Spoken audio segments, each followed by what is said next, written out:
imma Anda pilih yang baik atau imma Anda ikuti keinginan nafsu ini. Yang menjadi persoalan, ini nggak ada masalah.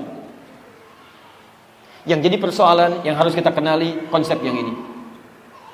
Sepanjang Anda kenali cara kerja nafsu dan cara untuk membahasnya, maka dengan itu akan lebih mudah kita mengendalikannya. Sekarang kita mulai kenali bagaimana cara kerja nafsu menurut Al-Quran dan kenapa dia diciptakan. Kita bisa katakan begini, ya Allah, kenapa engkau tidak ciptakan kami dengan takwa saja, seperti malaikat misalnya gitu kan? Kan kalau ada nafsu kita punya potensi salah. Kalau begitu Allah ciptakan kami untuk berbuat salah dong. Bagaimana cara menjawabnya? Kita lihat uraian Al-Quran. Dulu gampang ya. Kalau diciptakan takwa saja, kenapa harus saya ciptakan kamu? Gitu kan? Cukup aja malaikat, kamu gak usah hidup. Ya? Tapi kita lihat nanti apa perbedaan manusia dengan malaikat. Saya hapus ini boleh? Pertama, teruskan ayatnya. Quran surah 91 masih di ayat 7-10. Sekarang lihat ayat 8 sampai dengan 10-nya. Ayat 9 ya, maaf ya. Ini sudah. Ini sudah. Wa nafsin wa ma sawaha fa alhamaha fujuraha wa taqwaha. Ketemu di situ. Sekarang lihat ayat 9-nya. Bagaimana cara kita memosisikan nafsu? Perhatikan. Fa alhamaha fujuraha wa taqwaha qad aflaha man zakkaha. Ini poinnya. Ini cara kita memosisikan nafsu. Qad aflaha. Jadi man zakkaha. Ini poinnya. Satu, kalimatnya menggunakan kata falah. Aflah dari kata falah, artinya tenang, bahagia, sukses, nyaman. Ini tenang, bahagia, cenderung sukses dalam beraktivitas, dan nyaman.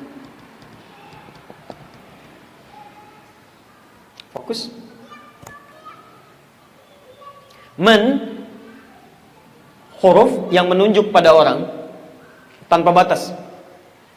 Jadi baik laki-laki, perempuan, besar, kecil, tua, muda, itu masuk kategori man sini. Seakan Allah ingin mengatakan, hey, siapapun yang namanya manusia, mau laki-laki, perempuan, besar, kecil, tua, muda, saya jamin hidupnya pasti tenang, bahagia, sukses, bahkan nyaman dalam menjalani kehidupan.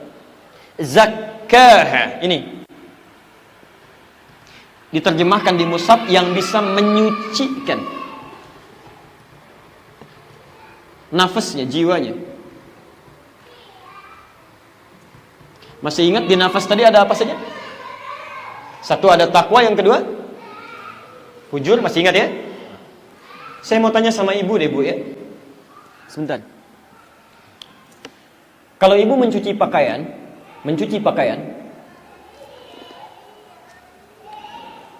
yang dihilangkan tuh kotorannya atau pakaiannya?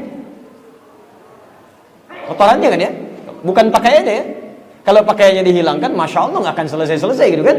Ada kotoran buang, ada kotoran buang gitu kan. Taib. Yang dihilangkan kotorannya, bukan pakaiannya. Perhatikan, Allah seakan ingin memberikan gambaran pada kita. Saat Allah menciptakan nafsu itu, bukan ingin menjadikan manusia menjadi kotor, bukan. Tapi ingin membuang sifat-sifat potensi yang tidak baik yang ada pada dirinya. Dengan cara menciptakan nafsu itu, mengangkat supaya takwanya itu muncul. Bahasa paling gampangnya begini, bahasa paling gampangnya. Saat Allah ciptakan takwa, ini ada sifat baik, saya turunkan, saya hapus sebentar.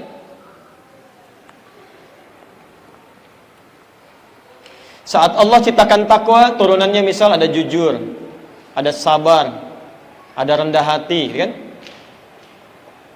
Allah ciptakan lawannya tadi, nafsu, fujur. Jujur lawannya apa? Bohong, kan? Dusta. Sabar lawannya? Marah, misalnya, kan? Rendah hati lawannya? Sombong. Ini pasti nih ya. Setiap diciptakan sifat baik di takwa, diciptakan lawannya, di fujur. Selalu begini. Jadi ketika Anda diarahkan pada kejujuran, sisi lain mengajak pada kebohongan. Ketika Anda dilatih untuk sabar, yang lain melatih Anda untuk marah, meminta Anda untuk marah. Paham sampai sini? Nah, perhatikan kalimat Qur'annya. Qad aflaha man zakkaha. Kata Allah, saya ciptakan sifat-sifat ini bukan ingin menjadikan Anda jelek, bukan. Saya ciptakan sifat bohong bukan ingin menjadikan Anda pembohong, bukan. Bukan menjadikan Anda pemarah, bukan. Bukan menjadikan Anda sombong, tidak. Tapi untuk melatih yang baik-baik ini supaya muncul. Zakkaha, cuci sifat jelek-jelek yang ada pada diri manusia, potensi nafsu tadi. Yang ini saya ciptakan untuk melatih yang takwanya supaya muncul, bukan ingin menjadikan Anda jelek. Dicuci yang jelek ini supaya tampil pakaiannya bagus. Bohong diciptakan untuk menguji supaya yang jujur itu muncul. Sebab kalau bohong nggak diciptakan, bagaimana ketahuan jujur? Kalau tidak ada sifat marah, nggak akan diketahui sabar, Pak. Silahkan, bagaimana Anda bisa menguji kesabaran kalau nggak diciptakan marah? Kalau tidak ada sombong, nggak akan ketahuan rendah hati. Karena itu saat Allah menciptakan sombong di nafsu, bukan ingin menjadikan nafsunya kotor, bukan. Tapi supaya dicuci yang kotornya, muncul sifat baiknya. Sombong diciptakan untuk melatih sifat rendah hati di takwa supaya muncul. Katalis kalau dalam bahasa kimia.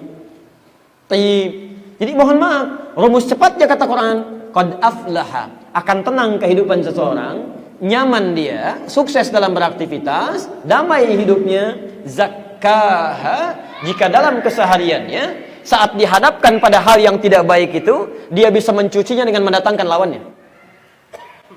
Misal, ini agak rumit sedikit ya, saya sederhanakan supaya mudah dipahami. Fokus sebentar. Saya ambil satu ya, marah misalnya. Lawannya apa? Sabar. Lihat rumusnya. Allah tidak menciptakan marah kecuali untuk melatih supaya sabar muncul. Caranya supaya hidup Anda tenang, nafsu ini bisa ditekan, salah satu caranya, lihat rumusnya, cara kerjanya ya. Cara kerjanya, setiap muncul marah, kata Quran, cepat cari lawannya untuk dimunculkan. Pahami oleh kita bahwa marah itu diciptakan bukan ingin menjadikan dia pemarah, tapi supaya melatih sifat sabar di saya muncul. Di setiap muncul yang jelek-jelek, cepat cari lawannya. Sucikan itu dengan sikap baik kita. Itu poinnya. Suami pulang ke rumah, Bu ya. Rumah marah-marah, apa salah orang rumah? Dan nunggu-nunggu ya 8 jam, 9 jam, anak mau main-main, tiba-tiba dibuka pintu, "Papa, diam kamu." Hah? Masya Allah kan. Datang istrinya, "Kenapa, Pak? Kamu lagi ikut-ikutan," misalnya gitu kan.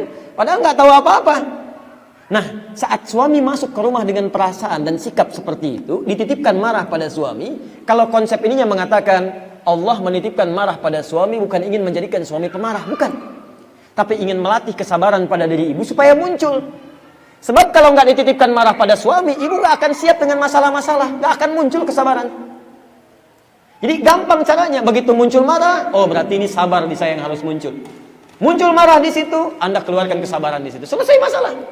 Dan lebih ringan biasanya, lebih ringan. Halo, jelas? Nah, makanya itu insya Allah Bu, lebih nyaman gitu ya, lebih nyaman.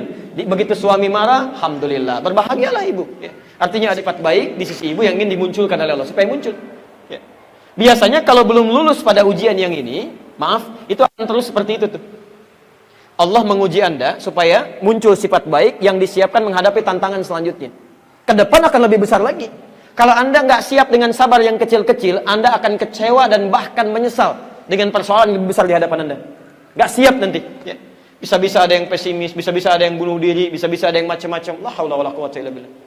Dan ini yang kita punya, maaf, di kepercayaan lain tidak ada konsep ini. Profesor Kato saat kami ke Tokyo, itu ada jurnal penelitian ditulis oleh Profesor Kato. Kata beliau, orang Islam itu lebih hebat dibanding orang Jepang. Orang Jepang itu sehebat-hebat dia bisa disiplin, kerja keras, rapi. Tapi kalau punya masalah, bunuh diri juga. Nggak ada konsep ini. Orang Islam tidak, bukan orang Indonesia ya, orang Islam. Ya, sana kasih banjir sedikit stres. Ya. Orang kita kasih banjir berenang, Masya Allah gitu kan. Baik, jadi ada poin-poin tertentu yang memberikan ketenangan dalam jiwa gitu. Jadi kalau Anda bisa terapkan ini gampang. Menemukan yang jelek, cari lawannya yang baik. Antum pulang ke rumah Pak, lihat istri cemberut misalnya. Masya Allah, cemberut, fujur nih. Cari lawannya. Apa lawan cemberut?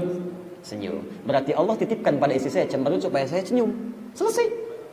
Assalamualaikum. Kayaknya kenal nih. Siapa ya? Selesai itu. Udah cair pelan-pelan. Kan? Tapi kalau antum lawan dengan sesuatu, dengan nafsu lagi, dengan fujur lagi, nggak akan selesai. Kenapa kamu begitu? Emang kenapa? Nggak akan beres tuh. Jadi sudah sampai kiamat kurang 2 hari, jadi aja begitu tuh. Ini poinnya. Begitu menemukan sesuatu yang tidak baik, cari lawannya yang baik. Memang tidak mudah ya, tidak mudah, tapi butuh praktek. Ustadz juga sama, mudah menyampaikan, tapi prakteknya belum tentu seperti kemudahan menyampaikannya. Makanya jarang ada ustadz ceramah bawa istrinya. Ini live saya nonton ya, insya Allah. Baik.